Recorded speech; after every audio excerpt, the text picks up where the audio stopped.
Hello everyone, welcome. In this video tutorial, I will show you how to insert Excel sheet to Microsoft Word. For example, you have this data in Microsoft Excel and you want to embed this data to Microsoft Word.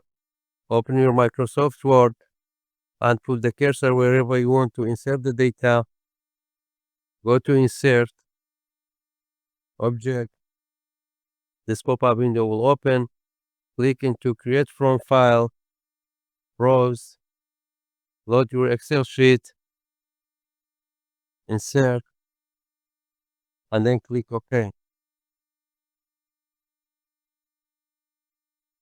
The data from Excel sheet embedded into Word. You can resize. Now I want to insert Excel sheet to here. If you click, directly will go to Excel sheet. Go to Insert, Object, Create from File, Browse, select your Excel sheet, Insert, take this one, Display as icon, OK. Excel sheet is added to here. Double click on it. It will directly take us to the Excel sheet. Thanks for watching.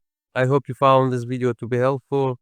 For more daily tips and tricks, subscribe us and leave your feedback in the comments.